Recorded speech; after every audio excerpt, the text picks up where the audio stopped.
তো গত ক্লাসে আমরা পড়ছিলাম আয়ন শনাক্তকরণের যে জানি আমরা দুইটা টপিক আছে, একটা হলো সিক্ত, একটা হলো শুষ্ক। তো শুষ্ক পরীক্ষাটা আমরা শিখছিলাম, আজকে আমাদের কি বলতো সিক্ত পরীক্ষা। সিক্ত পরীক্ষা শিখব, ঠিক আছে? সিক্ত পরীক্ষা। তো সিক্ত পরীক্ষা আসলে আমরা জানি যে আয়ন শনাক্তকরণে এখানে আমরা পড়ছিলাম যে আসলে কয় ধরনের আয়ন থাকে। একটা লবণের দুটা থাকে, একটা হলো ক্যাটায়ন, একটা থাকে হলো অ্যানায়ন। তো আমরা দেখছিলাম যে শুষ্ক পরীক্ষার মাধ্যমে শুধুমাত্র কি আমাদের ক্যাটায়নটা শনাক্ত করতে পারছিলাম না, ক্ষারীয়মূলকটা। এবং আমি বলছিলাম যে বাকিগুলা যেগুলো আছে আমাদের কি বলতো অ্যানায়ন আছে এবং বাকি যা আছে মানে অ্যানায়ন প্লাস ক্যাটায়ন দুই সবগুলোই আমাদের শুষ্ক পরীক্ষার মাধ্যমে কি করা যায়, মানে সিক্ত পরীক্ষার মাধ্যমে কি করা যায়, শনাক্ত করা যায়। সিক্ত মানে সেখানে কি থাকবে, অবশ্যই দ্রবণ থাকবে। কি থাকবে? দ্রবণ। আর দ্রবণ তো অবশ্যই কি লাগে, পানি লাগে। ওকে, তো এইগুলো চলো তাহলে আমরা দেখি আসলে কারিগুলো কী কী শনাক্ত করা যায় আর কি, বা করি আমরা। ওকে, দেখো তাহলে এখন কি আমরা শিখবো, লবণের ক্ষারীয়মূলকের সিক্ত পরীক্ষা। তাহলে মেইনলি আমাদের পড়াটা কি এখন সিক্ত পরীক্ষা, অর্থাৎ দ্রবণের মাধ্যমে পরীক্ষা আমরা শিখবো, তাই না? ওকে, তাহলে যেহেতু দেখলাম আমরা মূলক কয় ধরনের, দুই ধরনের, একটা হলো অম্লীয়মূলক, একটা হলো যেমন সোডিয়াম ক্লোরাইড। যদি দেখি এটা হলে কি বলতো ক্ষারীয়মূলক, অর্থাৎ ধাতুর আদান যেটা আছে সেটা হলে কি বলতো ধাতুর আয়ন যেটা, এটা হলো ক্ষারীয়। প্রথমটা হলো ক্ষারীয়, পরটা কি অম্লীয়মূলক। আর ক্ষারীয়টা মানে কি ক্যাটায়ন, এটা মানে অ্যানায়ন। তো ক্যাটায়নটা দেখে আগে শনাক্তকরণ পড়তেছি। এখানে দেখো পরীক্ষাটা কি, এটা মনে রাখতে হবে যে এখানে পরীক্ষাটা হলো সিক্ত পরীক্ষা। সিক্ত পরীক্ষা। তো এখানে আমাদের বিভিন্ন আয়নের শনাক্তকরণের কথা বলা আছে, এখানে পড়ে নিবা, রিডিং করবা, তেমন কিছু নেই। তো কী কী আয়ন এখানে আমরা শনাক্তকরণ করবো, যেমন কপার আছে, আয়রন আছে, আয়রন Fe2 আছে, ফেরাস, ফেরিক, অ্যালুমিনিয়াম আছে, জিঙ্ক আছে, ক্যালসিয়াম, সোডিয়াম, পটাশিয়াম, অ্যামোনিয়াম। এখানে মেন কথা হলো এখানে সবগুলো আমাদের কালারটা একটু চিনতে হবে। কী চিনতে হবে? আসলে কোনটা আমরা কোন ধরনের কালার দেখে আমরা চিনতে পারবো, ঠিক আছে? কী কেমন পদক্ষেপণ দেখে চিনতে পারবো, বা কেমন দ্রবণের বর্ণ কেমন দেখে চিনতে পারবো, এইগুলো মেনলি এমসিকিউ আসে। আর এখানে ছোটোখাটো কয়েকটা যোগের সংকেত মনে রাখতে হবে আমাদের। যোগের কী সংকেত, আণবিক না গাঠনিক? আণবিক সংকেত জানতে হবে আমাদের, গাঠনিক সংকেত জানতে হবে না, কয়েকটা আণবিক সংকেত আমাদের জানতে হবে, পড়লে হয়ে যাবে, আর কিছু লাগবে না। তারপর প্রথম যেটা দেওয়া আছে এটা হলো কপার আয়ন শনাক্তকরণ। যেহেতু প্রথম দেওয়া আছে সেহেতু ইম্পর্টেন্ট, যেহেতু প্রথম, তো এটা অনেক ক্যাটাগরিতে ইম্পর্টেন্স থাকতে পারে না, তো এটা প্রথম থাকার কারণে ইম্পর্টেন্ট, ঠিক আছে? তাহলে কি আমরা কি কপার আয়ন শনাক্তকরণ করবো। ওকে, তো কপারের শনাক্তকরণ করার জন্য অবশ্যই এটা একটা লবণ দিব না আমরা, তো একটা কপারের লবণ। তো লবণটা কি করতে হবে, যেমন একটা লবণ মনে করি কপার সালফেট, ঠিক আছে? Copper sulphate. তো এর মধ্যে কি দিতে হবে, ধীরে ধীরে কি করতে হবে, অ্যামোনিয়াম হাইড্রোক্সাইড, অর্থাৎ এটা কি দিতে হবে, ক্ষার দিতে হবে, অ্যামোনিয়াম হাইড্রোক্সাইড দিতে হবে। ক্ষারটা কি বলতো, অবশ্যই অ্যামোনিয়াম হাইড্রোক্সাইড যোগ করতে হবে ধীরে ধীরে। আমরা তো জানি না যে এটা কপার আছে, আমরা তো সাসপেক্ট করে নিব, বলছি না যে একটা যোগও দিবে তোমাকে, যে ওটা অপশন বলবে যে এটা কপার কি কপার না, তাহলে হ্যাঁ এরকম একটা জিনিস। হ্যাঁ, আমাদের পরীক্ষা করতে হবে যে আমরা একটা দ্রবণ নিলাম, তা আমাদের ওটা আসলে পরীক্ষা করে দেখতে হবে এটা কপার না অন্য কিছু। তাহলে যখন আমরা সাসপেক্ট করলাম যে কপার না অন্য কিছু, তার মানে কি আমরা পরীক্ষা কি অন্য কিছু হিসাবে করবো না কপার হিসাবে করবো? কপার হিসাবে। কপার হিসাবে করার পর যদি দেখি আমাদের কপার করলে যা হয় আমাদের মনে থাকবে, মুখস্থ থাকার জিনিস। তো কপারের যদি আমরা এই প্রক্রিয়াটা এভাবে করি, যদি এটা আসে তাহলে কপার, তাহলে ওটা যদি আসে তার মানে কি নিশ্চিত হবে কপার, না হলে কি কপার নেই অনেক কিছু আছে, ঠিক আছে? অন্য কিছু কি সেটা কিন্তু পরীক্ষা করা অনেক জটিল ব্যাপার, ঠিক আছে? তারা জানবো না তো, অনেক ধরনের কিছু আছে, পারবো না। কিন্তু আসলে আমাদের একটা সাসপেক্ট করতে হয়, অনুমান করতে হয় এর মধ্যে এটা থাকার কথা, তখন আমরা সেটা পরীক্ষাটা করে থাকি, বুঝতে পারছো? ওকে, তাহলে এরকম হলো। তাহলে আমরা কি করলাম, প্রথমে এই ক্ষার দ্বারা বিক্রিয়া করলাম, তাহলে কি হলো, একটা নীল অধক্ষণ হবে। কি হবে? নীল অধক্ষণ হবে। দেখো এখানে একটি পরীক্ষা হলে অল্প পরিমাণে কি নিলাম, অল্প পরিমাণে একটি পরীক্ষা হলে অল্প একটু দ্রবণে, কি দ্রবণে, যে কপারে লবণের দ্রবণে অ্যামোনিয়াম হাইড্রোক্সাইড দ্রবণ যোগ করা হয়, ঠিক আছে? ওকে, পর্যবেক্ষণ কি দেখবো, প্রথমে ক্ষারীয় কপারের লবণের হালকা নীল অধক্ষণ পড়বে। দেখো তাহলে ক্ষারীয় কপারে নীল লবণের নীল অধক্ষণ, দেখো তো কপারের আমাদের যেটা আছে লবণ ছিল, লবণের সাথে আমাদের ক্ষারটা যুক্ত হলো, একটা ক্ষারীয় আমাদের ক্ষার তৈরি হবে, এখানে কপার হাইড্রোক্সাইড যুক্ত হলো, দুইটা একটা আমাদের জটিল যৌগ তৈরি হয়েছে। এটা একটা কি অধক্ষণ তৈরি হলো বলো তো? মনে রাখতে হবে যে এখানে প্রথমে কি তৈরি হয়, একটা নীল অধক্ষণ তৈরি হয়, কার? কপার লবণের, ক্ষারীয় কপার লবণের, ঠিক আছে? ক্ষারীয় কপার লবণের একটা নীল অধক্ষেপণ তৈরি হয়। ওকে, এইটুকু মনে রাখতে হবে এখানে। তারপরে কি হলো, যদি আমরা আরও কি করব, এটার সাথে যদি অতিরিক্ত পরিমাণ যেটা আছে দেখো যেটা তৈরি হলো, মানে এই দ্রবণের মধ্যে কি করলাম, অতিরিক্ত পরিমাণ আরও কি যুক্ত করলাম, আরও ওই আমাদের ক্ষারটা যুক্ত করলাম, অ্যামোনিয়াম হাইড্রোক্সাইডটাই যুক্ত করলাম। আগে যে পরিমাণে এই বিক্রিয়াটা ঘটলো আরও ওই আমরা কি দিছিলাম বলো তো, আমরা লবণের দ্রবণ দিয়েছিলাম কি অ্যামোনিয়াম হাইড্রোক্সাইড, এখন ওটা কি করলাম আরও বেশি দিলাম, তখন কি ঘটবে, এই যে অধক্ষেপণ তৈরি হয়েছিল না, অধক্ষেপণটা দ্রবীভূত হয়ে যাবে। কি হয়ে যাবে, তাহলে এই যে এটা যেটা তৈরি হলো ওর মধ্যে আরও আমরা দিলাম অ্যামোনিয়াম হাইড্রোক্সাইড, তাহলে এটা কি হবে, যে অধক্ষেপণ তৈরি হয়েছিল এটা কি করবে, আবার দ্রবীভূত হয়ে যাবে। ঠিক আছে, ওকে, তাহলে কি হবে, টেট্রামিন কিউপ্রিক লবণের নীল দ্রবণ তৈরি হবে। কি নীল দেবো, গাঢ়।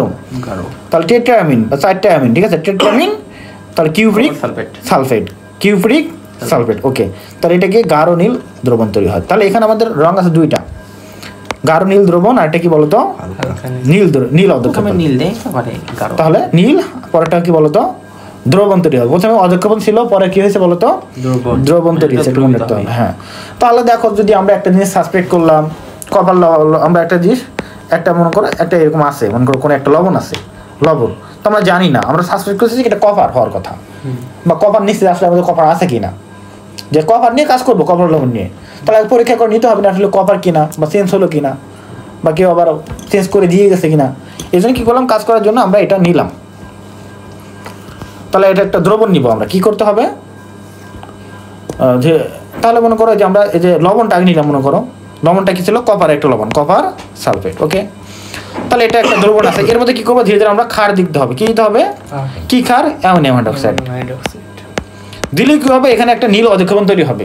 অন্য কিছু দেওয়া যায় না, না এখানে দিলে অন্য কিছু তাই বিষয়টা হবে, এটার জন্য এটা এইরকম ফর্মুলা, এক একটার জন্য এক একটা ফর্মুলা।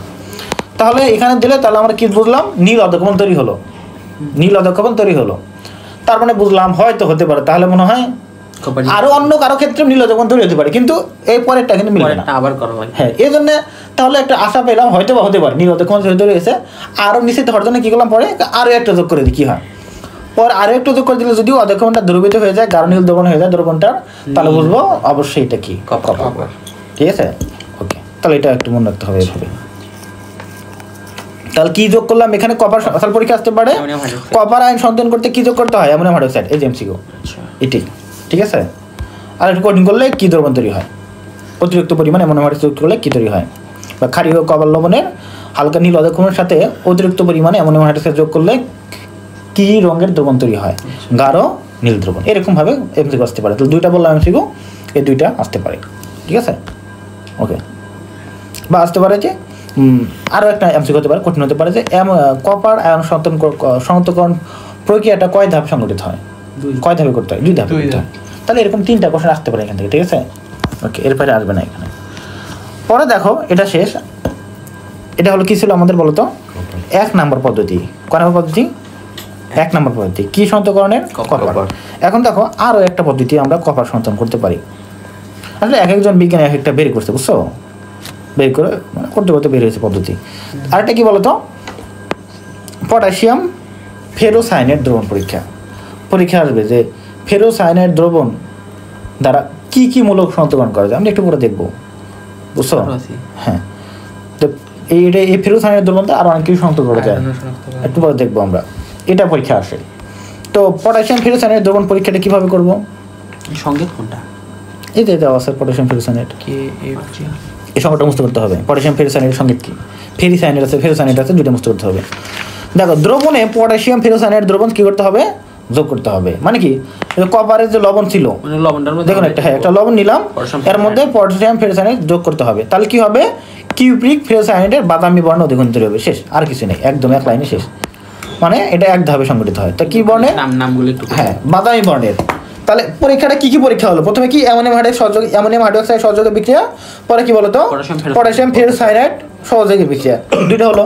এই যে শুধু নামগুলো প্রথমে বুঝতে করতে হবে, আর কোনটা কি ধরনের কালার হয়, এটা কি অধক্ষেপণ তৈরি হয় বলতো, বাদামি বর্ণের, কার, কিউপ্রিক ফেরোসায়ানেটের বাদামি বর্ণের অধক্ষেপণ। কপারের যে লবণগুলো থাকবে ওই লবণগুলো ভিন্ন হলে কি সমস্যা হবে, কোনটা, লবণ মানে লবণ, হ্যাঁ না ওগুলো লবণ নিতে পারো, লবণ তুমি যা আছে তাই হতে পারে, ওখানে ব্যাপার না, একই লবণ যদি সব জায়গায় নিতে হবে। আমি জানবো কি আমরা কোন লবণ আছে এখানে, কথা হলো ওই আয়নটা এখানে মেইন কথা। ঠিক আছে, কপার আয়নটা মেইন কথা, বুঝছো। ওকে, মেন কথা হলো আয়নটা ঠিক আছে কিনা, আমি যাকে সন্তুলন করতেছি সে থাকতে হবে। কপার প্লাস এক করা যায় না? কপার প্লাস, কপার প্লাস, এখানে কপার প্লাস ওটাও আছে, করা যাবে, ওটাও করা যাবে।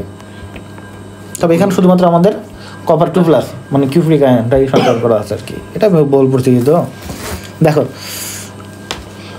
তাহলে এটা হলো। আরেকটা কি বলতো, দুই নাম্বারটা শিখলাম, তাহলে বাদামি বর্ণের অধক্ষণ দ্বারা যদি হয় তাহলে বুঝবো কি এখানে কি আছে, কপার আছে, কপার আছে। কপার কাটায় না। 2 নাম্বার শেষ। 3 নাম্বার কি বলতো, পটাশিয়াম আয়োডাইড দ্রবণ পরীক্ষা। পটাশিয়াম, এটা ইম্পর্টেন্ট না তোটা, পটাশিয়াম আয়োডাইড দ্রবণ পরীক্ষা, অর্থাৎ আমরা এই লবণের মধ্যে যদি পটাশিয়াম আয়োডাইড যোগ করি তাহলে কি হবে, হ্যাঁ সাদা বর্ণের অধক্ষণ তৈরি হবে। কি বলতো, কিউপ্রাস আয়োডাইডের, কিউপ্রাস আয়োডাইডের সাদা বর্ণের অধক্ষণ দেখে আমরা বুঝতে পারবো যে এখানে কি ছিল, কপার লবণ ছিল। ঠিক আছে, কপারের লবণ ছিল। তাহলে কি কি পরীক্ষা দেখলাম, 3টা, আমাদের নামটা বুঝতে করতে হবে। প্রথম কি, সোডিয়াম হাইড্রোক্সাইড অ্যামোনিয়াম হাইড্রোক্সাইড সহযোগ বিক্রিয়া। ওকে আয়রন ওকে ফেরোসায়ানেট। ওকে, এটা হলো কি দেখো, অ্যামোনিয়া দ্রবণ বিক্রিয়া, অ্যামোনিয়া দ্রবণ বিক্রিয়া বা অ্যামোনিয়াম হাইড্রোক্সাইড বিক্রিয়া। দেখ এখানে নামটা যেটা লেখা আছে এটা বুঝতে পারতে পারো, অ্যামোনিয়া দ্রবণ বিক্রিয়া পরীক্ষা, অ্যামোনিয়া দ্রবণ পরীক্ষা। আরটা হলো পটাশিয়াম ফেরোসায়ানেট দ্রবণ বিক্রিয়া, আরটা হলো কি পটাশিয়াম আয়োডাইড। তাহলে এই নাম 3টা আগে তোমাদের কাজ হলো নাম 3টা আগে মুখস্থ করা, দেন পরে ভেতরে যাবে। ঠিক আছে, ওকে এটা গেল অ্যালুমিনিয়াম সন্তুলন। এটা একটু ইম্পর্টেন্ট আছে এখানে একটা জিনিস, অ্যালুমিনিয়াম আয়ন সন্তুলন 3+। এখানে কি 1 নম্বর কি, কোস্টিক সোডা দ্রবণ পরীক্ষা, এটা মনে রাখতে হবে। কোস্টিক সোডা, কোস্টিক সোডার সংকেত কি, potassium hydroxide, caustic soda, caustic hydroxide আর caustic potash potassium hydroxide, sodium hydroxide. ঠিক আছে, এটা হলো কোস্টিক সোডা। সোডা। তো দ্রবণে কি করতে হবে, কোস্টিক সোডা ধীরে ধীরে যোগ করতে হবে। আমরা অ্যামোনিয়াম হাইড্রোক্সাইড সোডিয়াম হাইড্রোক্সাইড ধীরে ধীরে যোগ করতে হবে, যোগ করা হয়। তাহলে কি ঘটবে, সাদা অধক্ষণ পড়ে। কি ঘটবে বলতো, সাদা অধক্ষণ তৈরি করবে। ওকে, এই দেখো, তাহলে এটা হ্যাঁ 18 আসলো, তো সাদা অধক্ষণ তৈরি হলো। ঠিক আছে, কার, এই যে অ্যালুমিনিয়াম হাইড্রোক্সাইডের সাদা অধক্ষণ তৈরি হলো। ওকে, এটা কিন্তু অদ্রবণীয়, দ্রবণীয় না। এখন এর মধ্যে যদি আমরা অতিরিক্ত পরিমাণে আবার কি দেবো বলতো, এই তো আগের মতো আবার অতিরিক্ত পরিমাণে দেই তাহলে কি হবে, এটার নাম কি বলতো, পড়ছিলা, সোডিয়াম অ্যালুমিনেট। হ্যাঁ সোডিয়াম অ্যালুমিনেট বা হ্যাঁ এটা পড়ছিলাম। তাহলে সোডিয়াম অ্যালুমিনেট তৈরি হয়, এটা কিন্তু দ্রবণীয়। কি বলতো, এটা ক্লাস 8 ছিল, এই কি 9-10 ছিল, এটা কিন্তু দ্রবণীয়। ঠিক আছে, অতিরিক্ত পরিমাণ যদি আমরা সোডিয়াম হাইড্রোক্সাইড দিই দ্রবণীয় হয়ে যায়। এখন কথা হলো, এর মধ্যে যদি এই যে সোডিয়াম অ্যালুমিনেট তৈরি হলো, এর মধ্যে যদি আমরা কি করি, অ্যামোনিয়াম ক্লোরাইড যুক্ত করি তাহলে কি হবে, হ্যাঁ সাদা দ্রবণ তৈরি হবে। ঠিক আছে, কি সাদা অধক্ষণ তৈরি হবে। আবার কি বলতো, দেখো প্রথমে ছিল সাদা অধক্ষণ, পরে আবার কি হলো, আবার সাদা অধক্ষণ। এটা দেখে বুঝতে পারবো কি বলতো, অ্যালুমিনিয়াম আছে। তাহলে এখানে দেখো প্রথমেই কিন্তু সাদা অধক্ষণ তৈরি হয়েছিল, কিন্তু আসলে অন্য কারণ হতে পারে। এটাকে যাচাই করার জন্য আরো এক ধাপ করলাম। কি করলাম, আরো আমরা অ্যামোনিয়াম যোগ করলাম, এই সোডিয়াম হাইড্রোক্সাইড যোগ করলাম, করে দেখলাম দ্রবণীয়। মানে এইগুলা এই কাজটা করে কে, অ্যালুমিনিয়াম লবণীয় করে। তার মানে বুঝলাম ঠিকই তো আছে। তাহলে পরে আবার কি করলাম, অ্যামোনিয়াম হাইড্রোক্সাইড যোগ করলাম, অধক্ষণ তৈরি। তার মানে কি, এই ধাপগুলো কে করে, শুধুমাত্র অ্যালুমিনিয়াম করে। তার মানে অ্যালুমিনিয়াম উপস্থিত। ঠিক আছে, প্রথমটা দেখে কিন্তু আমরা কনফার্ম হতে পারি না, কারণ এরকম আরো অন্য যোগের ক্ষেত্রে হতে পারে। সো এই 3টা ধাপে আমরা কি করি, পরীক্ষা করে নেই। ওকে, 3য় ধাপে যখন দেখি সাদা অধক্ষণ, তার মানে বুঝি এটা অবশ্যই অ্যালুমিনিয়াম আমাদের উপস্থিত। ওকে, চোখের সমস্যা ফুলকাস। দেখো এটা আমাদের 1 লাইনে আছে, এটা মনে রাখতে হবে। তো ওকে, এখানে অনেক ধরনের পরীক্ষা আসে যে নিচের কোন যৌগটি দ্রবণীয় নয়, মানে দ্রবণীয় নয়। যেমন এটা কি দ্রবণীয় নয়, অধক্ষণ পরে এটা কি দ্রবণীয়। ঠিক আছে, তো এরকম আরো কয়েকটা আসবার যোগ দেওয়া থাকবে, এই যে এটা অধক্ষণ তৈরি হয়, তখন আমার ওইরকম অপশন এমসিকিউ আসতে পারে। ঠিক আছে, তো এর আগের টপিক ছিল আসলে কোন লবণগুলো দ্রবীত হয়, কোন লবণগুলো দ্রবীত হয় না, একদিন তোমাদের ওগুলো দেখা দেবো। ঠিক আছে, এর আগে পূর্বে আছে, ওটা মিলিয়ে পড়াবো হলো তোমার হাজারিনাগের বই থেকে, হাজারি স্যারের বই থেকে। দেখো আয়রন এবং ফেরাস এবং ফেরিক আয়ন সন্তুলন ভেরি ভেরি ইম্পর্টেন্ট এবং কনফিউশনাল। এটা হলো ভেরি ইম্পর্টেন্ট এবং কনফিউশন হয়। এখন এটা মনে হচ্ছে না, মনে থাকতেছে না, কিন্তু একটু মনোযোগ দিয়ে পড়ো, তাড়াতাড়ি মুছতে। এগুলো কঠিন না কিন্তু, বুঝছো, এখন মনে হচ্ছে কঠিন, একটু মনোযোগ দিয়ে নিজে যখন পড়বা দেখবা মুছতে গেছে, নিজে বলে মুছতে যায় সহজেই। দেখো এটা কি ফেরাস এবং হলো ফেরিক আয়ন সন্তুলন। ওকে, প্রথম পরীক্ষাটা কি বলতো, পটাশিয়াম ফেরিসায়ানেট দ্রবণ দ্বারা। একটু আগে দেখেছিলাম কি বলতো, পটাশিয়াম ফেরোসায়ানেট দেখেছিলাম। এখানে পটাশিয়াম ফেরোসায়ানেটও আছে, পটাশিয়াম ফেরোসায়ানেট দ্রবণ পরীক্ষা। তাহলে কয়টা আছে বলতো, একটা হলো পটাশিয়াম ফেরিসায়ানাইড, ফেরোসায়ানাইড। একটা হলো ফেরোসায়ানাইড। ঠিক আছে, আরেকটা কি আছে বলো তো? কি রে? আরো দুইটা এখানে আছে, কি আছে বলো তো? অ্যামোনিয়াম থায়োসায়ানাইড। অ্যামোনিয়াম থায়োসায়ানাইড। আরেকটা কি আছে বলো তো?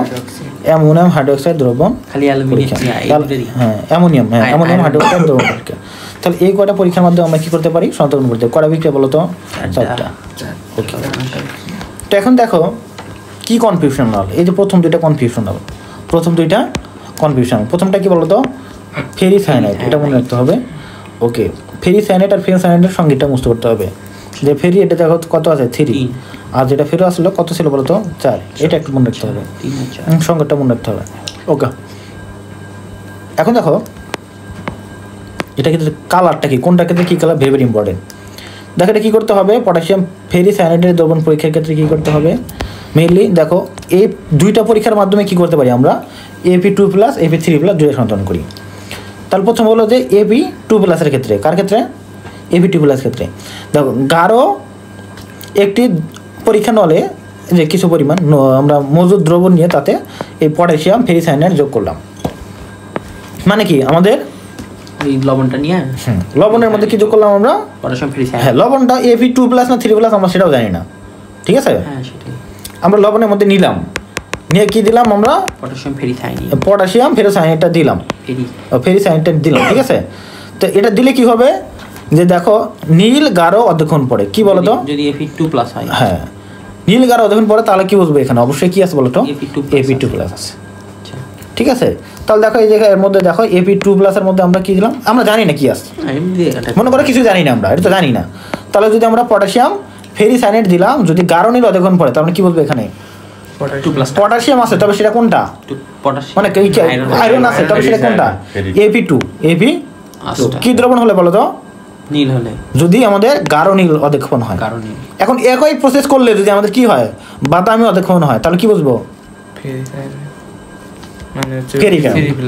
AP3+, বুঝছো? মানে কাজ একই। বাদামিটা হলেও তো ফেরিকে। হ্যাঁ বাদামি তো ফেরি। মনে করো দেখো পটাশিয়াম ফেরিসায়ানাইড যোগ করলাম, যোগ করার কারণে যদি কি হয়? গাঢ় নীল হলে কি হবে? ফেরাস। আর যদি বাদামি রং হয় তাহলে কি হবে? ফেরিক। তাহলে মনে রাখতে হবে প্রসেস কিন্তু একই। এটার ক্ষেত্রেও ঠিক একই রকম। এখানে শুধু যোগ করবে কি বলতো? ওখানে ফেরিসায়ানাইড, এখানে কি ছিল বলতো? ফেরোসায়ানাইড। যদি হালকা নীল অধ্যক্ষণ হয় তাহলে কি হবে? AP2। আর যদি হয় গাঢ় নীল অধ্যক্ষণ তাহলে কি হবে? AP3। মানে ওখানে তো দুইটা বিক্রিয়া ছিল, প্রথমে হালকা পরে গাঢ়। দেখো ওখানে দেখলাম গাঢ় নীল হলে কি হয়েছিল? AP2। কিন্তু কি ছিল ওখানে? কি নিছিলাম? ফেরিসায়ানাইড। কিন্তু এখানে ফেরোসায়ানাইড নিলে কি হবে? হালকাটাতে কি হয়ে যায়? মানে AP2 তে কি হয়ে যায়? গাঢ় হয়ে যায়, বুঝছো? AP2 তে গাঢ় হয়ে যায়, AP3 তে গাঢ়, আর ওখানে AP2 তে গাঢ়, ঠিক আছে? হ্যাঁ, তাহলে এই জিনিসটা তো মনে রাখতে হবে যে প্রথমে দেখলাম কি? প্রথম মনে রাখবা যে আগে হলো আগে ছিল কি? ফেরিসায়ানাইড, পরে হলো ফেরোসায়ানাইড। তো ফেরিসায়ানাইডে AP2 তে কি হয়? গাঢ় নীল, আর পরে কি হয়? বাদামি। পরেরটা কি হচ্ছে এখানে? হালকা নীল অধ্যক্ষণ, পরে হলো কি? গাঢ় নীল। এই মানে রং কিনা তোমাদের মনে রাখতে হবে। এখানে কি মনে রাখতে হবে তোমাদের? ফেরোসায়ানাইডের সঙ্গে ফেরিসায়ানাইড আর ফেরিসায়ানাইডে কি থাকে? 3 থাকে, ফেরোসায়ানাইডে 4 থাকে, মনে রাখতে হবে। আর প্রসেসে আকার যোগ করে দিলে হবে, আর কিছু না। আর কালারটা কোনটার কি কালার, আর এখানে কিছু জানতে হবে না, ঠিক আছে? সঙ্গেটা মুছতে করতে হবে, ঠিক আছে? দেখো এই দুটার সময় মনে রাখলে কিন্তু তোমরা সব লিখতে পারতেছো পরীক্ষায়, পারতেছো না? ওকে, কথাই বলতে পারছি না, তাতে একদম আঁকে দাঁতে ব্যথা হচ্ছে একদম দুই পাশে আঁকলাতে। এই পাশে তো 2 বছর থেকে সমস্যা করতেছে, দাঁতের সমস্যা 2-3 বছর থেকে, 2-3 বছর থেকে সমস্যা করতেছে। এখানে গ্রোথ খুবই কম। আর এই পাশে আজকে থেকে কাটতে গেছে, উপরে কাটে দিছে, তারপরে আমার তো বের হয়ে গেছে, বেড়ে গেছে কমে যা মাথা বাজার কোনো সমস্যাই তো নেই, আমরা অটো বের হয়ে গেছি। সবার তো না, অনেকের কমপ্লিকেশন হয়। দেখো পরটা কি বলতো? 3 নম্বর যেটা আছে এটা হলো অ্যামোনিয়াম থায়োসায়ানাইড পরীক্ষা। এখানে একটা যৌগের নাম আছে থায়োসায়ানাইডটা শিখবা হলো জৈব রসায়নে গিয়ে। ওটা একটা মূলক। সায়ানাইডটা কি বলতো? এটা সায়ানাইডটা কি বলতো? মূলক, বুঝতে পারছো? ওকে, এটা জৈব যৌগের কার্যকারী মূলক, ঠিক আছে? সায়ানাইড। তবে এই সায়ানাইডের সামনে যদি আমরা এস যুক্ত করে দিই, কি যুক্ত করে দিই বলো তো, এস, তখন হয়ে যায় কি বলো তো, থাইও। থায়োসায়ানাইড। মেনলি এটা কয় আমরা, এটা না, মেনলি এটা হলো সায়ানাইড, বুঝছো? আর যদি এটাকে যদি এমনি লিখি এনসি, তাহলে কি আইসোসায়ানাইড। আর এর সামনে যদি এর বসা দিই তাহলে কি হলো থায়োসায়ানাইড।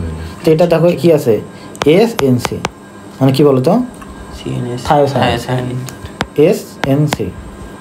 জৈব রসায়ন শিখাবো, এটা সমস্যা নেই। থায়োসায়ানাইড, তো কি থায়োসায়ানাইড বলো তো? তো আরেকটা কথা, যেখানে দেখবা সালফার লেখা সেখানে হলো থায়ো। সালফার তাহলে কি বলো তো, থায়ো। যেমন থায়োল বলি আমরা, থায়োলের কার্যকরীমূলক কত জানো? থায়োল -2 নাকি না, এস এক্স, এটা বলি থায়োলের কার্যকরীমূলক। এটা হলো জৈব রসায়নের জৈব যৌগের মূলক, একে বলি থায়োল। মানে যে থায়োল, যেখানে এস থাকবে সেখানে থায়ো। এস থাকলে যোগের মধ্যে কি হয়, থায়ো হয়। এখানে থায়োল থেকে থায়ো হয়ে গেছে, থায়ো হয়, বুঝতে পারছো? ওকে, তাহলে এটা দেখলাম। যদি আমরা অ্যামোনিয়াম থায়োসায়ানেট দ্রবণ যোগ করি, দেখো নিয়ে অ্যামোনিয়াম থায়োসায়ানেট যোগ করলে কি হবে, এখানে গাঢ় লাল বা রক্তবর্ণ লাভ করে। ভেরি ভেরি ইম্পর্টেন্ট, কি মনে রাখতে হবে, রক্তবর্ণ, এখানে মনে রাখতে হবে রক্তবর্ণ দ্রবণ উৎপন্ন হয় কি যোগ করলে, অ্যামোনিয়াম থায়োসায়ানেট। আর কিছু জানতে হবে না, শুধু এটা মনে রাখতে হবে যে রক্তবর্ণ লাভ করে। নিচের কোন বিক্রিয়ার মাধ্যমে রক্তবর্ণ লাভ করে, রক্তবর্ণ দ্রবণ উৎপন্ন হয়, এই যে অ্যামোনিয়াম সায়ানাইডের দ্রবণ পরীক্ষায়, থায়োসায়ানেট দ্রবণ পরীক্ষায়। আয়রন লবণ, হ্যাঁ, বা এই পরীক্ষার যে আয়রন লবণ, হ্যাঁ আয়রন লবণ শনাক্তকরণে, হ্যাঁ কোন পরীক্ষায় আয়রন লবণ শনাক্তকরণের সময় রক্তবর্ণ দ্রবণ উৎপন্ন হয়, তাই কি হবে, অ্যামোনিয়াম থায়োসায়ানেট দ্রবণ পরীক্ষা। এভাবে পরীক্ষা আসতে পারে অনেক, বুঝতে পারছো? এখানে আর কি জানতে হবে না,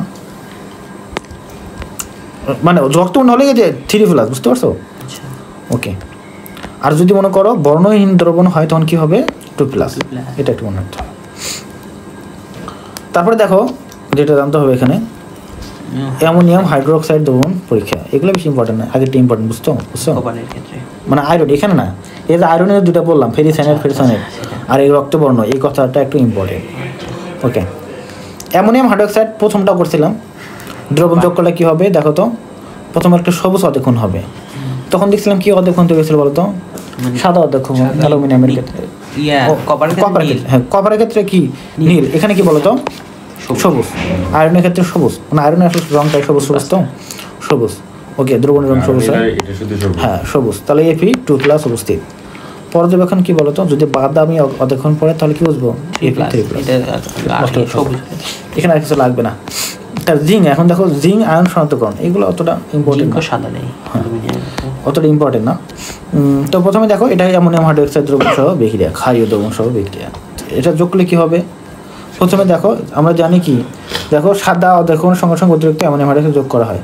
প্রথমে দেখো যদি আমরা যোগ করি জিঙ্কের সাথে কি হবে, জিঙ্ক আসলে সাদা রং দেয়, কি বলতো, সাদা, আমরা জানি একটু, তুমি জানো না, পড়ো না, এখনো ব্যবহার হয়নি। জিঙ্ক একটা হলো কি, একটা ডি বলকভুক্ত মৌল, তাই না, ডি বলকভুক্ত মৌল, এবং এটা অবস্থান্তর মৌল নয়, ডি বলক পূর্ণ থাকে, এই জন্য সাদা বর্ণ দেখায়, কি দেখায়, সাদা। মেনলি আমরা পড়বো যে ডি বলকভুক্ত মৌলগুলা যেগুলা ডি অরবিটাল আংশিক পূর্ণ থাকে একটা সুস্থিত আয়নে, আমরা জানি কি বলতো, অবস্থান্তর মৌল বলা হয় না।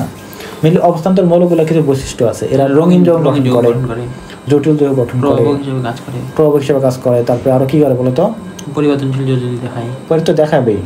আরেকটা কাজ আছে বলতো, কি বললাম, চুম্বক ধর্ম প্রদর্শন করে, এই একটা ধর্ম প্রদর্শন করে। তো এই জন্য যেহেতু এর কি নাই বলো না, বলতো অবস্থান্তর মৌল নাই, তাই এর যৌগ রঙিন হয় না, কি হয় না, এই জন্য কি সাদা বর্ণ তৈরি করবে, সাদা বর্ণের অধক্ষণ তৈরি করবে। ওকে, এই সাদা যদি এখানে আমরা আরো অতিরিক্ত পরিমাণ যদি অ্যামোনিয়াম হাইড্রোক্সাইড যোগ করি, সবগুলোই দেখো অতিরিক্ত পরিমাণে, তাহলে কি হবে, দ্রবণ। আমরা সবগুলোই দেখলাম যে অতিরিক্ত যোগ করলে কি হয়, আবার দ্রবণ তৈরি হয়ে যায়, ঠিক আছে। আবার যদি দেখো হাইড্রোজেন সালফাইড যোগ করি এখানে আমরা, তখন কি করবো, এখানে দেখা যাবে যে সাদা অণু তৈরি হবে। তাহলে এটা যদি হয় তাহলে আমরা বুঝতে পারবো কি যে জিঙ্ক উপস্থিত আছে এখানে, এটা ইম্পর্টেন্ট না, ঠিক আছে। ওকে, কিন্তু দেখো পটাশিয়াম ফেরোসায়ানাইড দ্রবণ পরীক্ষা, বিষয়টা হলো এখানে ইম্পর্টেন্ট। তাহলে দেখলাম জিঙ্ককেও আমরা কি দ্বারা সংতুলন করতে পারি, পটাশিয়াম ফেরোসায়ানাইড দ্বারা। তো পরীক্ষা এটা আসতে পারে, দেখো পটাশিয়াম ফেরোসায়ানাইড দ্বারা কি কি কোন মূলকগুলো শনাক্তকরণ করা যায়, কি দেখলাম বলতো, কপার, আয়রন, হ্যাঁ জিঙ্ক, তাহলে এই তিনটাই করা যায়। তাহলে এখন তো এগুলো আমাদের পরীক্ষা আসবে, অন্য একটা দেওয়া থাকবে যে কোনটি শনাক্তকরণ করা যায় না। এমসিকিউ আছে এগুলো। হ্যাঁ করা যায়, এই দেওয়া আছে পরীক্ষার কোনটি করা যায় না, ওই তিনটাতে করা যায় আর একটা এক্সট্রা দেওয়া থাকবে, ঠিক আছে। কপার আয়রন আছে। এইভাবে পরীক্ষা থাকবে। ওকে, তারপর দেখো ক্যালসিয়াম আয়ন সন্তরণ। তো প্রশ্নগুলো কি কঠিন বলতেছি? এখানে তো কঠিন কিছু পড়তে বলতেছি না। হ্যাঁ, তো ক্যালসিয়াম আয়ন সন্তরণ এখানে একটু ভেরি ভেরি ইম্পর্টেন্ট, যে অ্যামোনিয়াম অক্সালেট দ্রবণ পরীক্ষা কেন ইম্পর্টেন্ট, এমসিকিউ আসে। এই যোগটা দেখে একটা ইন্টারেস্টিং যোগ মনে হয়, তাই না? কেমন একটা গঠন না, হাত পাওয়ালা যোগ, তাই না? এই জন্য কি অনেকে চোখে পড়ে পরে এমসিকিউ করে দেয়, ঠিক আছে। এই জন্য একটা কি অ্যামোনিয়াম অক্সালেট, এই অ্যামোনিয়াম অক্সালেট যে সংজ্ঞাটা একটু মনে থাকতে হয়, ঠিক আছে। মানে কিভাবে লেখা হয় আর কি, কারণের সংজ্ঞাটা লিখতে হয় আর কি। তো ক্যালসিয়াম এটা পরীক্ষায় আসে যে ক্যালসিয়াম আয়ন সন্তরণের একটি পদ্ধতি লেখো, তুমি লিখলে তখন অ্যামোনিয়াম অক্সালেট দ্রবণ পরীক্ষাটি লেখো লিখতে বলবে, তখন বলবা যে অ্যামোনিয়াম অক্সাইড বা ক্যালসিয়াম আয়ন সন্তরণের অ্যামোনিয়াম অক্সালেট দ্রবণ পরীক্ষাটি লেখো, ক নাম্বার দিল, তখন তুমি লিখতে হবে যে কী করতে হবে, পরীক্ষণীয় দ্রবণের লবণের দ্রবণে অ্যামোনিয়াম অক্সালেট দ্রবণ যোগ করে দিলাম, যোগ করলে কী হবে, সাদা অধ্যক্ষণ পাওয়া যাবে, ঠিক আছে। সাদা অধ্যক্ষণ পাওয়া যাবে, ঠিক আছে। এখন সাদা অধ্যক্ষণ পাওয়া যাবে যদি এর মধ্যে আমরা কী করি, জৈব মানে আমরা এই ছিল, ঠিক আছে, অ্যাসিটিক অ্যাসিড যোগ করি, তাহলে কী হবে এখানে, তাহলে আমাদের এই যে অ্যাসিটিক অ্যাসিড যোগ করলে অদ্রবণীয় হবে, কিন্তু খনিজ অ্যাসিডে দ্রবণীয় হবে, এটা মনে রাখতে হবে। খনিজ অ্যাসিড বলতে কি বোঝায় আর অজৈব অ্যাসিড বলতে কি বোঝায়, মেনলি দেখো এখানে এই যে কোথায় বলছে অ্যাসিটিক অ্যাসিড। অ্যাসিটিক অ্যাসিড মানে কি, মানে বলো তো, একটা হলো জৈব অ্যাসিড, হ্যাঁ এটা হলো কি একটা জৈব অ্যাসিড। তো এটাতে কি হবে বলো তো, অদ্রবণীয়, দ্রবীভূত হবে না। বাট হলো খনিজ অ্যাসিড বা অজৈব অ্যাসিড কোনটা, এই সেল, এটা কি জৈব যৌগ না, কার্বনই নাই। তো এটা যদি আমরা এই যে এই সিএল যোগ করি তাহলে কি হবে না, কি হবে বলো তো, মানে দ্রবণীয় হবে, দ্রবণীয় হবে।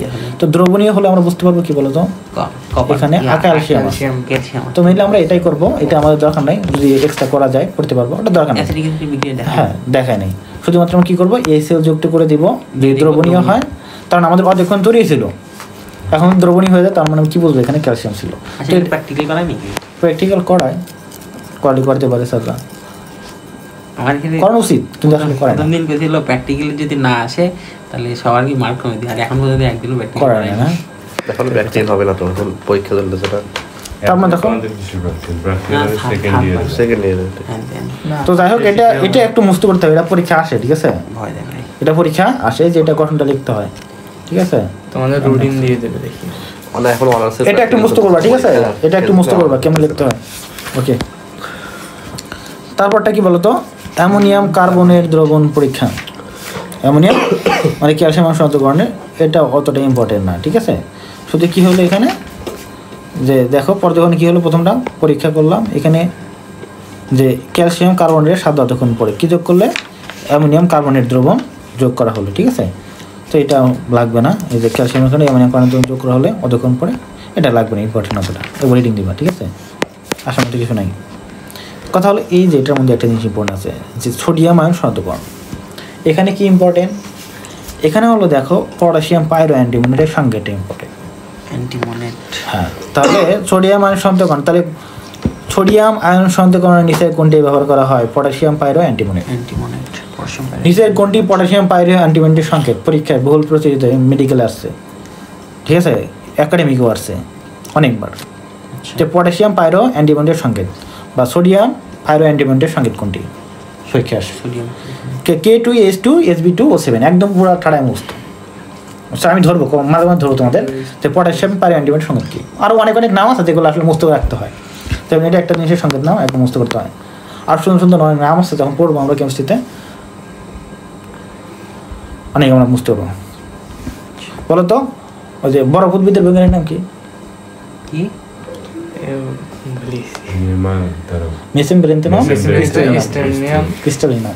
তো এই জিনিসটা যেমন একটা ধরা জিনিস, মেসেমব্রেন্থেনাম ক্রিস্টালিনাম, হ্যাঁ এটা এই জিনিস একটা মানে বড় নাম, তো কঠিন, মানে মনে থাকে না, শুরু হইলে তখন মনে পড়ে মেসেমব্রেন্থেনাম ক্রিস্টালিনাম। তো এই এরকম কিছু একটা জিনিস, যেমন এখানে যৌগ রসায়নে এই যৌগটার নামটা একটু ধরা হয়, পটাশিয়াম পাইরো অ্যান্টিমোনেট, বড় একটা যৌগ, সংকেতটা একটু মনে হবে, K2S2SB2O7, ওকে। এখানে ইম্পর্টেন্ট যদি বলি এই লাইনটা ইম্পর্টেন্ট, ঠিক আছে? তাহলে কী ব্যবহার করা হয় দেখে সংকেতটা কি। তো এটা যদি যোগ করা হয় তাহলে কি হবে, আমাদের সোডিয়াম পাইরো অ্যান্টিমনির সাদা তখন তৈরি হয়, হলেই বুঝবো কি সোডিয়াম আছে, শেষ। সহজ না একদম? খালি এখানে কি জানতে হবে যে সোডিয়াম আর শতকরণে কি লাগে, পটাশিয়াম পাইরো অ্যান্টিমনির সংকেতটা কি, ওকে, আর কি অধক্ষণ পড়ে, সাদা অধক্ষণ, এই তিনটা জিনিস মুক্ত করলে শেষ। ওকে, দেখো যে অ্যামোনিয়া মানে সন্দেহকরণ, ঠিক আছে? এটা একটু ইম্পর্টেন্ট। কেন ইম্পর্টেন্ট বলো তো? এই লেসলার দ্রবণের জন্য পরীক্ষা আসে। লেসলার দ্রবণ কীভাবে তৈরি করা হয়, লেসলার দ্রবণের সংকেত কি, আর কিছু না, এই দুইটা টপিক কি। লেসলার দ্রবণ দ্বারা কি পরীক্ষা কি সনাক্তকরণ করা যায়, অ্যামোনিয়াম আয়ন। তাহলে একটা কোশ্চেন গেল। লেসলার দ্রবণের সংকেত কোনটি, দুইটা গেল। লেসলার দ্রবণ কিভাবে তৈরি করা হয়, তিনটা। প্রশ্ন কয়টা হলো, তিনটা, এর বাইরে প্রশ্ন আসবে না। তাহলে দেখো লেসলার দ্রবণ পরীক্ষা দ্বারা অ্যামোনিয়াম আয়ন সনাক্তকরণ কীভাবে করা হয়। প্রথমে কি করা হয় দেখো তো, নমুনা লবণে আমরা ওই যে অ্যামোনিয়ামের লবণে বা অ্যামোনিয়াম ক্লোরাইডের মধ্যে কী করবো, অ্যামোনিয়াম হাইড্রোক্সাইড উত্তপ্ত করলে প্রাপ্ত গ্যাসকে লেসলার দ্রবণে চালনা করতে হবে। যে গ্যাসটা উৎপন্ন হবে এটা এই যে অ্যামোনিয়া গ্যাস তৈরি হবে না, এটা তো আমি জানবো না কী গ্যাস। এর মধ্যে কী করলাম, সোডিয়াম হাইড্রোক্সাইড যোগ করলাম, তাহলে একটা গ্যাস তৈরি হবে। কী গ্যাস বলতো, এটা অ্যামোনিয়া অক্সাইড, এদের গ্যাসটা তৈরি হবে, ঠিক আছে? চালনা করলাম, ওকে। লেসনার দ্রবণ, এই গ্যাসটা কী করতে হবে, লেসনার দ্রবণের মধ্যে চালনা করতে হবে। মানে একটা স্টিমে নিলাম লেসনার দ্রবণ, ওর মধ্যে কি গ্যাসটা ধরলাম, গ্যাসটার মধ্যে চলে গেলো, ঠিক আছে? তো গ্যাসটা গেলে কী হবে, চালনা করতে হবে, ওকে। এখন দেখো এই যে আমরা লেসনার দ্রবণ নিলাম, এই যেটা লেসনার দ্রবণের সংকেত যদি এক এক বই এক একটা দেওয়া আছে, কোনো বই দেওয়া আছে কোনটা, এই যে K2 mercury I4 Ag I4, আর এটা কি KAgI3, দুইটাই লেসনার দ্রবণ, ঠিক আছে? ওকে, লেসনার যৌগ। লেসনার দ্রবণ বলতে এখানে আমাদের ক্ষারীয় দ্রবণ যোগ করতে হবে, ঠিক আছে? একটু পরে দেখবো আমরা অ্যামোনিয়াম হাইড্রোক্সাইড বা সোডিয়াম হাইড্রোক্সাইড বা পটাশিয়াম হাইড্রোক্সাইড যোগ করতে হয়।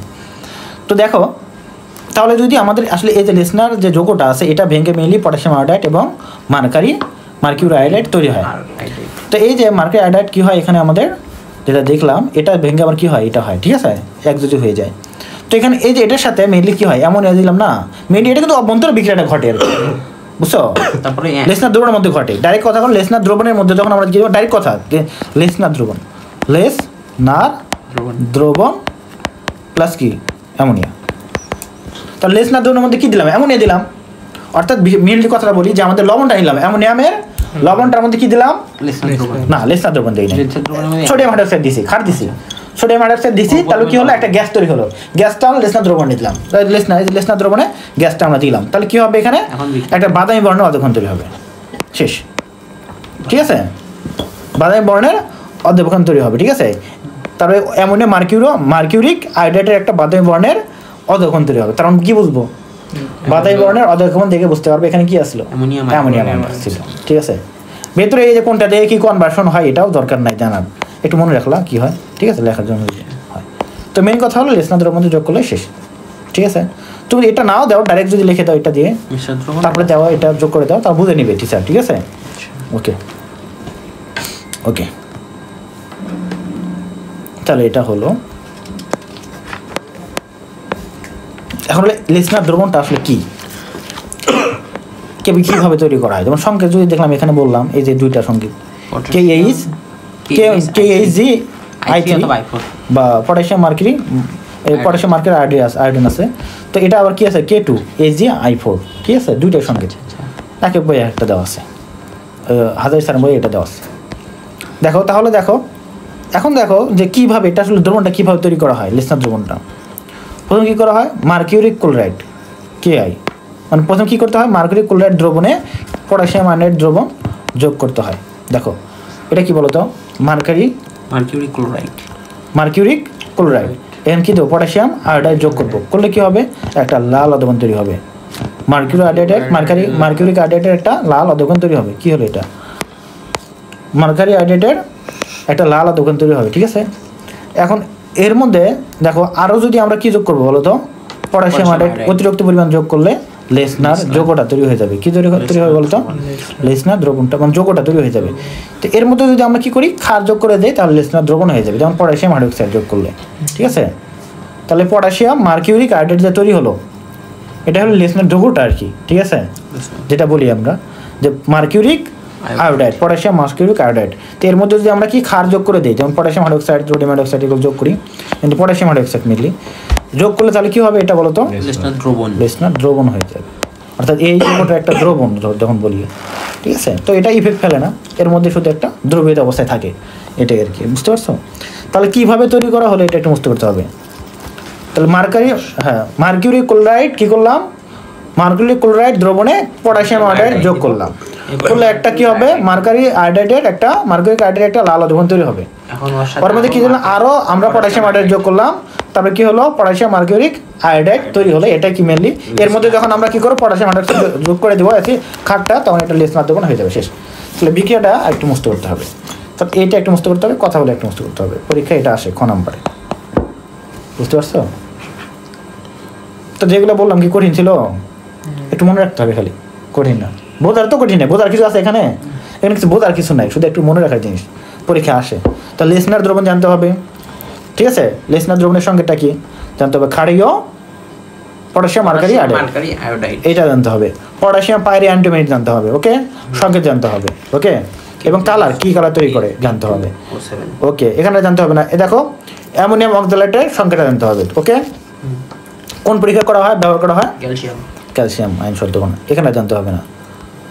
আর জানতে হবে যে এই যে ফেরোসায়ানাইড দ্রবণ দ্বারা কি কি পরীক্ষা করা হয়, পটাশিয়াম ফেরোসায়ানাইড দ্বারা, তো এই তিনটা মনে রাখতে হবে, ওকে। তো সহজ না কঠিন হয়ে গেল। আর এই যে আয়রনের পটাশিয়াম ফেরোসায়ানাইড দ্বারা কি কি কালার দেখায়, এই যে এটা মনে করতে হবে। তো মেইনলি যদি বলি প্রথম ফার্স্ট এই যে যেগুলো কথা বলা এগুলো ইম্পর্টেন্ট, ঠিক আছে? তো সহজ না কঠিন, সহজ জিনিসই, তো একবার নিজে পড়লে কিন্তু মুছতে হয়ে যাবে। আর আছে আমরা কি বললাম, এগুলো সবই ক্ষারীয়মূলক শনাক্তকরণ করলাম না, তো আর আমাদের কি থাকে, অম্লীয়মূলক থাকবে না। তো এগুলো সুখের কথা হলো, মানে সুখবর হলো যে এগুলো কঠিন, মানে এগুলো ইম্পর্টেন্ট না অতটা। এগুলো দেখো একটা সার্টিফিকেট নীতি দেওয়া আছে, একটু পড়ে নিবা, দেখছো? তেমন একটা সার্টিফিকেট দিয়েছে, এগুলো পরীক্ষা ওইভাবে আসে না, শুধু কাল দেখতে হবে যে কী কী মূলক শনাক্তকরণ আছে আমাদের পরীক্ষায়, কী কী, যেমন অ্যামোনিয়াম নাইট্রেট পরীক্ষা, হ্যাঁ, অ্যামোনিয়াম নাইট্রেট পরীক্ষাতে কী শনাক্ত করি শুধু মনে রাখতে হবে, ক্লোরিন আয়ন শনাক্ত করি, হ্যাঁ, শুধু এই জিনিসটা মনে রাখবো যে অ্যামোনিয়াম নাইট্রেট পরীক্ষার মাধ্যমে কি সন্তান করি, সিলভার নাইট্রেট, ওকে, কি বলি, সিলভার নাইট্রেট, দেখো সিলভার নাইট্রেট দ্বারা। তারপরে দেখো বেরিয়াম নাইট্রেট পরীক্ষা দ্বারা কি সন্তান করি, সালফেট এবং কার্বনেট, নাম তো এটা বুঝতে পারবা, ওকে। লেড অ্যাসিটেট পরীক্ষা দ্বারা কি করবো বলো তো, সালফেট এবং কার্বনেট, তাহলে দুইটা দ্বারা কিন্তু, ঠিক আছে, এবং ক্লোরিন, ঠিক আছে। আবার দেখো আরেকটা আছে বলয় পরীক্ষা, বুঝছো? বলয় পরীক্ষার মধ্যে কী করা যায়, নাইট্রেট। তো এটা আসলে মনে রাখতে হবে, এখানে আসলে কী ধরনের অধ্যক্ষণ তৈরি হয়েছে কোন ক্ষেত্রে, এটা বাদামি, এটা এই দুটোই সাদা, লেড অ্যাসিডের দ্বারা অলওয়েজ সাদা অধ্যক্ষণ তৈরি হয়, ঠিক আছে, এই সাদা ছাড়া কিছু নাই, এটা একটু মনে রাখলাম। তো এখানে দেখো বলয় পরীক্ষা বলতে কী বোঝায়, এই লবণের মধ্যে কী করতে হয়, প্রথমে সালফিক অ্যাসিড দ্রবণ যোগ করে পরে শব্দ প্রস্তুত ফেরাস সালফেট দ্রবণ ধীরে ধীরে টেস্ট টিউবের গায়ে বেয়ে যোগ করা হয় আর কি, ঠিক আছে। তাহলে বাদামি বর্ণ অতক্ষণ তৈরি হবে, শনাক্তকরণ কি, নাইট্রেট। তাহলে এই শুধু এগুলো মনে রাখতে হবে যে এখানে যেটা এমসিকিউর জন্য আসে যে অ্যামোনিয়াম নাইট্রেটের পরীক্ষার মধ্যে কী শনাক্ত করা হয়, ক্লোরিন, কোনটার জন্য কী শনাক্ত করা হয় এটা শুধু মনে রাখতে হবে, ঠিক আছে। লেড অ্যাসিটেট পরীক্ষার মাধ্যমে কি কি শনাক্তকরণ করা যায়, নিচের বা কোনটি যায় না, মেডিকেল আসলে বলবে কোনটি যায় না। আর যদি এমনিতে আসে আমাদের যেহেতু বহুপদী এমসিকিউর একাডেমিকে চলে, বলবে কোনটি যায়, তখন এই যে তিনটা অপশন দেওয়া থাকবে, যায় না দিয়ে সবাই প্রথমে দেখার সাথে দেখে, হ্যাঁ, মেডিকেল এরকম কোশ্চেন আসে, যায় না যায় পরে যায়, ওই যেটা যায় সেটা দেখে দিতে, না দেখে না যে মানে কতই প্রথমে দেখে, হ্যাঁ, সমস্যা এটা অনেক হয়, মেডিকেল এরকম কোশ্চেন আসে। তার মেডিকেল তো বহুপদী কোশ্চেন আসে না, বুঝছো? সো এই যে এটা এগুলো ইম্পর্টেন্ট, অনেক পছন্দ করে, তো এটা যে তিনটা যায়, কোনটি যায় না, সাথে একটা যোগ করে দিল নাইট্রেট, তাহলে নাইট্রেট আনসার, সেগুলো বুঝতে হবে, আমি দিতে পারি পরীক্ষার মধ্যে তোমাদের, ঠিক আছে।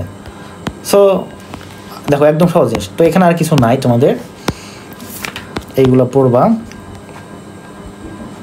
এইগুলো কি তোমাদের লাগবে, এই যে বিশ্লেষণের কাজ ল্যাবরেটরি পরীক্ষাগুলো, সেটা কি করে আসি, হ্যাঁ। তাহলে এই যে গলনাঙ্ক আছে, স্ফুটনাঙ্ক আছে, কালকে জানো, সেগুলো